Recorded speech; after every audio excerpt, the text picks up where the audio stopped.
Mark 7.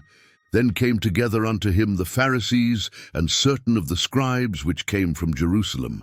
And when they saw some of his disciples eat bread with defiled, that is to say, with unwashen hands, they found fault. For the Pharisees and all the Jews, except they wash their hands oft, eat not, holding the tradition of the elders. And when they come from the market, except they wash, they eat not.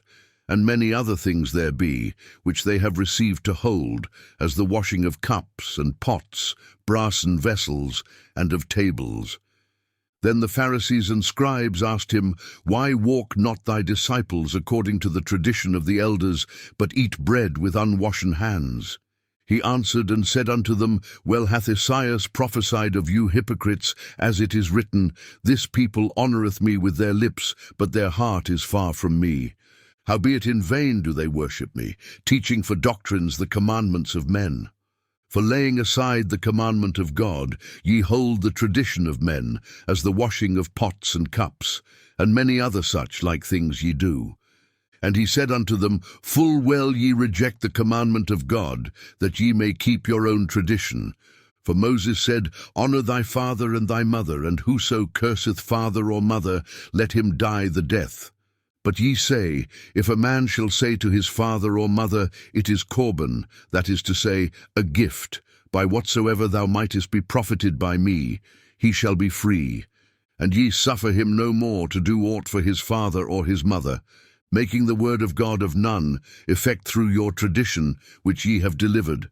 And many such like things do ye.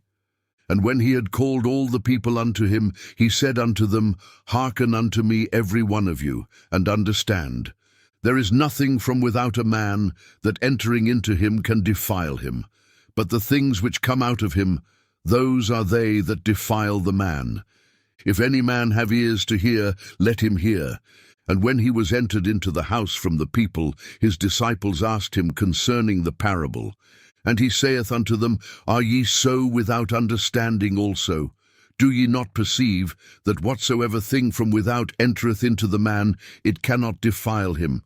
Because it entereth not into his heart, but into the belly, and goeth out into the draught, purging all meats. And he said, That which cometh out of the man, that defileth the man.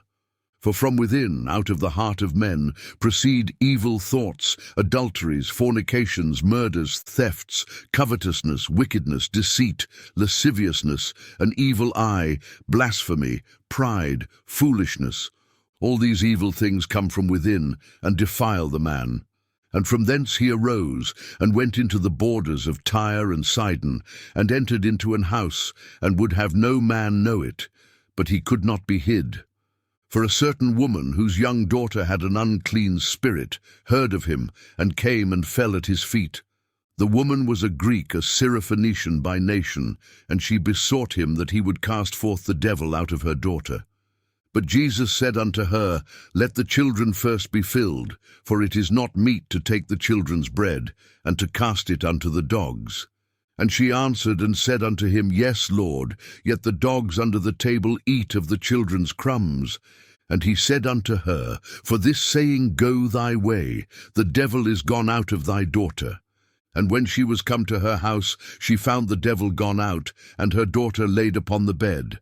And again, departing from the coasts of Tyre and Sidon, he came unto the sea of Galilee, through the midst of the coasts of Decapolis. And they bring unto him one that was deaf, and had an impediment in his speech, and they beseech him to put his hand upon him. And he took him aside from the multitude, and put his fingers into his ears, and he spit, and touched his tongue. And looking up to heaven he sighed, and saith unto him, Ephphatha, that is, be opened. And straightway his ears were opened, and the string of his tongue was loosed, and he spake plain. And he charged them that they should tell no man, but the more he charged them, so much the more a great deal they published it, and were beyond measure astonished, saying, He hath done all things well. He maketh both the deaf to hear, and the dumb to speak.